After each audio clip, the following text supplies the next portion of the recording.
जिस प्रकार से यहाँ पर कांग्रेस के द्वारा पूर्व में प्रद्युम्न सिंह लोधी को प्रत्याशी नियुक्त कर यहाँ पे चुनाव लड़ाया गया था और क्षेत्र की जनता ने बड़े विश्वास के साथ उनको चुना था, लेकिन पार्टी को छोड़कर वो भाजपा में शामिल हुए तो क्षेत्र की जनता कहीं ना कहीं बहुत सी जनता उनसे नाराज है। कांग्रेस पार्टी ने पुनः चुनाव में आप पर पूरा विश्वास दिखाते हुए आपको टिकट दी है, तो सबसे पहले आपकी प्राथमिकता क्षेत्र की जनता के लिए क्या रहेगी? हाँ, हमारी क्षेत्र की जनता के लिए हमारी प्राथमिकताएं ये रहेंगी कि यहाँ पर शिक्षा, स्वास्थ्य और पानी और बेरोजगारी की बहुत भयंकर समस्या है। यहाँ से लोग पलायन करते हैं, दिल्ली जाते हैं।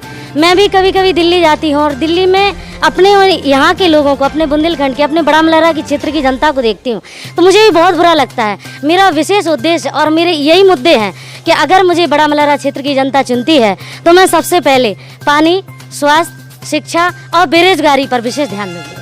अगर बड़ा मलहरा विधानसभा के वोटरों की बात की जाए तो सबसे ज़्यादा यहाँ पर लोधी बाहुल्य है। सेकंड नंबर पे यहाँ पर यादव वोट बैंक आता है। यदि अब देखा जाए कि भाजपा ने भी लोधी प्रत्याशी चुना है और आपको भी चुना कांग्रेस पार्टी में, ऐसे कहीं ना कहीं ऐसा ना हो कि यादव समाज के द्वारा या अन्य पार्टी के द्वारा कोई यादव प्रत्याशी उतारा जाए मैदान में, तो कहीं ना कोई नुकसान नज़र आ रहा है? नहीं, मुझे कोई नुकसान नज़र नहीं आ रहा है, क्योंकि मैं जिस बेस में हूँ, जिस लिबास में हूँ, ये लिबास समस्त जातियों का है, किसी एक विशेष जाति का नहीं है। ये कपड़े जो मैं पहने हूँ ये समस्त जातियों के हैं और मैं सभी जातियों से आती हूँ, क्योंकि संत किसी जाति का नहीं होता है और मेरी कोई जाति नहीं है। सब लोग मुझे स्नेह करते हैं, सब प्रेम करते हैं। आपने संत की बात कही तो यहाँ से अगर लोधी समाज की बात की जाए तो उमा भारती एक साध्वी थी और उन्होंने यहाँ से चुनाव लड़ा था और ऐसा चुनाव उन्हें यहाँ की जनता ने समर्थन दिया कि वो प्रदेश की सीएम तक बनी। तो आपको क्या उम्मीद नज़र आती है? हमें उम्मीद नज़र आती है कि उन्होंने एक साध्वी को उठाने का काम किया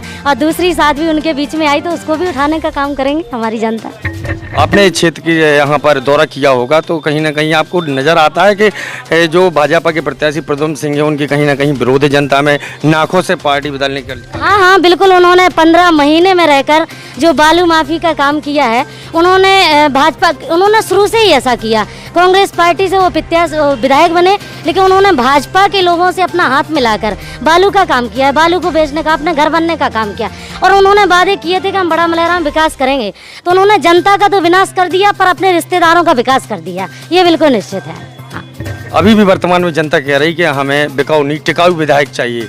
प्रद्युम्न जैसा भी दौरा किया जाए क्षेत्र की जनता की और आवाज़ भी आती है कि जो प्रद्युम्न सिंह के जीजा हैं सुरेंद्र सिंह जी, उनकी चलती है, पूरा वही भार संभालते हैं, तो इसमें क्या कहेंगे? हाँ, तो यही बात है कि जब स्वयं आदमी से कोई राजपाट नहीं चलता है तो जनता के साथ छलने का और धोखे का काम होता है और ये हो रहा है। और मैं तो ये दावे से कहती हूँ कि मैं जनता के पास गई हूँ, लगातार उनसे जुड़ी हूँ। मेरा ये कहना है और ये दावा है कि भागवत जी में लिखा है, अवश्यम एक भोक्तव्यम कर्तम कर्म शुभाशुभम, अवश्य ही भोगना पड़ता है जो जैसे कर्म करते हैं। और उन्होंने जो कर्म किया है, जो हमारे क्षेत्र की जनता के साथ गद्दारी का काम किया, उन्हें छलने का काम किया और विनाश पुरुष बनने का काम किया, इसका जवाब आने वाले समय में ये जनता देगी। बड़ा मलहरा की बहुत सी जनता इसमें भी नाराज है कि वो चाहती थी कि हमारे बड़ा मलहरा के कोई लोकल व्यक्ति को प्रत्याशी घोषित किया जाए, तो इसको आप कैसे दूर करेंगे? हाँ, ये बिल्कुल छोटी सी बात है।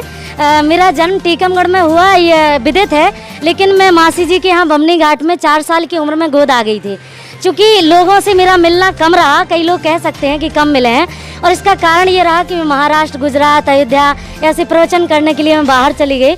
अभी मैं 6, 7, 8 साल से बराबर बड़ा मलहरा में हूँ और इसके प्रत्यक्ष प्रमाण हैं।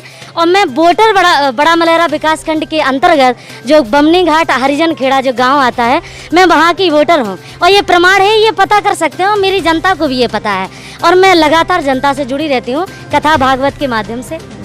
जो भाजपा प्रत्याशी प्रद्युम्न सिंह लोधी थे, उनको जब भाजपा ने टिकट उनकी घोषित नहीं की थी तब वो संभावित प्रत्याशी होने के कारण कई समय पहले से क्षेत्र के लिए भ्रमण कर रहे थे, लेकिन कांग्रेस पार्टी ने आपको बहुत समय बाद, काफ़ी समय बाद आपका नाम ओपन किया, तो वो आपके पास बहुत कम समय बचा है। इतने कम समय में आप इतना बड़ा क्षेत्र कैसे कवर करेंगे? हाँ, तो उनका पहले से नाम घोषित हो गया और वो पहले से काम कर रहे हैं, क्योंकि जो डरने वाले लोग, जो गद्दार होते हैं, उनके लिए समय बहुत चाहिए होता है, लेकिन जो अच्छे लोग, जो टिकाऊ होते हैं, जो बिकाऊ नहीं होते, उनके लिए तो कम समय में ही हमारी जनता जुड़ के जल्दी हम मदद कर देंगे। तो आप थी कांग्रेस प्रत्याशी रामसिया भारती जी। जैसा उन्होंने कहा है कि क्षेत्र की जनता जो टिकाऊ होते हैं उनको जनता समर्थन करती है, जो बिकाऊ होते हैं उनका समर्थन नहीं होता है। तो बड़ा मलहरा उपचुनाव को लेकर जो भी अपडेट होगी तेज इंडिया न्यूज़ पर आप देखते रहें। फिलहाल तेज इंडिया न्यूज़ के लिए लखन राजपूत के साथ अन्य व्यास।